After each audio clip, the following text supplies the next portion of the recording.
Welcome back to another episode of McSavior Fixing Your Behavior Fitness. So, alright, time for the explanation video, because I know some of you smarter folks have probably already guessed that, hey, he's not showing all his food groups. What's he doing behind the scenes? That's all these guys' problems. They never show what's going on behind the scenes. They're always hiding what's really going on. They're always doing this and that. Here's going to wrap up all of your questions. All of your explanations are going to be right here. So, one reason I waited was because I drew out a scale and it just so happened to be about this long, which I didn't do it every day because who's going to weigh themselves literally every day. But anyway, I finally finished up my scale, and it does the body fat, body water, muscle mass, BMI, and I dated it all the way back from the start of October, without sacrificing anything that I've wanted, guys and girls, especially through the holidays. I've made my second trips to the buffet. I got my extra pieces of carrot cake. During Thanksgiving, I always ate some cookies. You know, I did not say no to anything that I said my butt or my gut told me mine that I wanted. Because me gonna eat them cookies. But any which way, here's the proof for since October, without sacrificing one single thing, I've been able to manage to lose 20 pounds just by balancing and moderating the amount of what I eat. Not necessarily what I lose or not saying no. It's just a simple matter. You could pause the video and go back and look at that if you want. But I've not said no to anything.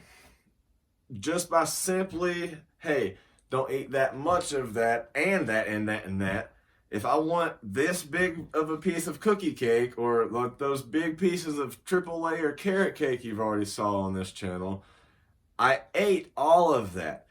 I ate all of those Starbursts except 10 or so that night as well. I mean, it's the simple about balancing from that point to, okay, what else does my body need for the energy of that day? I'll eat just the necessities for that. Then come Tuesday, say today's Monday, come Tuesday, I'll eat something a little less sweet and more towards vitamins and nutrients for my body. So it's about through the week balancing it all out to still equal what everybody else is trying to achieve every single day. And if we don't try to force it in every meal 3 times a day, that's also going to help too, guys and girls, because I honestly guarantee you, all of you all aren't rocket engineers testing these things out in the middle of the desert in the 110 degree heat and sweating your gillets off. But then you're also not loggers dragging log chains up and down the side of a mountain either. So you need to take into consideration, if you're just a nurse walking patients back and forth from room to room, or a dental assistant, or HVAC technician that's just doing service calls that day, or a welder's helper. I mean, those are some jobs that do not require as much physical activity, but we still have fallen victim to that. Let's eat, let's eat, let's eat. It's 3 times a day. That's what we're supposed to do. That's how we were taught. 3 times a day, all the food groups. 3 times a day, all the food groups. You know, but Granny did beat into your head, we need to eat slower. We need to let this food digest and not choke and stuff like that. But Granny's didn't also enforce the fact that, hey, it's not just because you don't need to choke. It's not just because it needs to digest. It's because that full meter's not registering yet. That digestion needs to take place so that full meter can start ticking. So you know if you're getting full, you know if you need more or not, before you go and make that other trip, 2 trips, or get that extra piece of carrot cake like I did. You know, you need to be aware of your body before you splurge on it. You're taxing your body every single day, and you fuss about those same taxes you pay out of your wallet, though. So, folks, be aware of what's going inside your body so you can be aware of how you look on the outside. And it's not like, again, I'm sacrificing anything. I promise.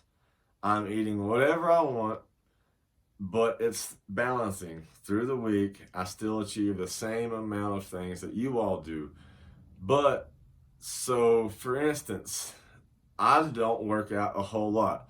I go to a facility twice a week that there's a group that gets together. We play pickleball, play about 2 hours, and then I do some upper body pull-ups and push-ups after that until about 1 o'clock.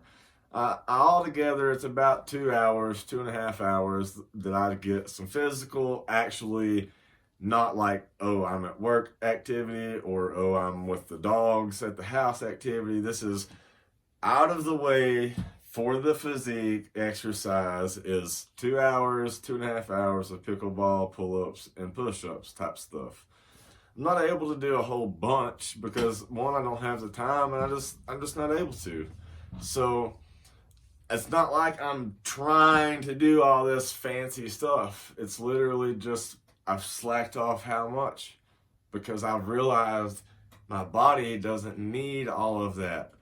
I've waited until the full meter starts ticking so I know what's coming, so I know what's needed to get over that next hump, to get me till tomorrow.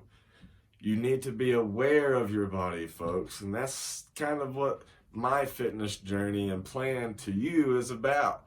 It's just becoming aware of it. Because now that you have the tools and the knowledge that, hey, Granny wasn't only just trying to keep us from choking, Granny was trying to tell us that the gas meter just wasn't registering yet. Because what are you going to do if you stand beside your car and you keep pumping, and that pump did not have a cutoff switch?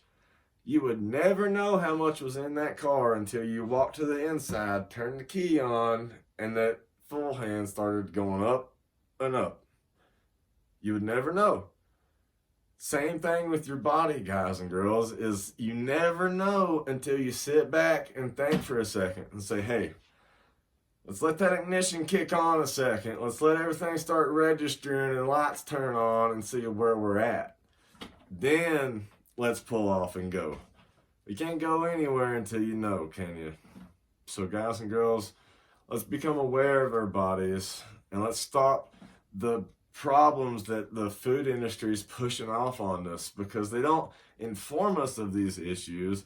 They just inform us of like, hey, get these, get this, giant size, family size, this and this, this and this. They know those bags of chips are going straight to you, straight with you to the bedroom. That family size is just more for you to get family sized.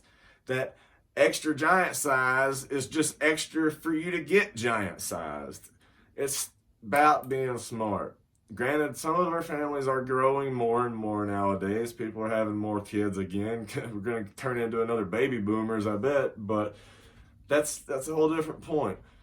We need to be aware and stop letting these family size, giant size, this and this, fun size, be aware size.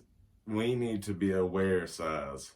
So, if you like my proof video that you can eat whatever you want and without sacrificing your sweets. Granted, if you have diabetes or any health concerns that make you not be able to eat certain things, it's understandable. I don't currently have many of those, but now I'm not saying no to hardly anything at all. The proportions are the only thing I'm saying no to. I'm not going back for triples when I let my full meter start registering. I notice, hey, I've got half a tank right now, so I don't need that. I'll eat the rest of my tank for later because it's 12 o'clock right now. I don't need that much energy to get me until dinner, so let's eat then and finish me off the rest of the night. It's simple, guys and girls, after we become aware. Change our mindset and get happy. Get positive, get motivated, get fit. At McSavior, fixing your behavior fitness today. Join, like, share, comment, and subscribe.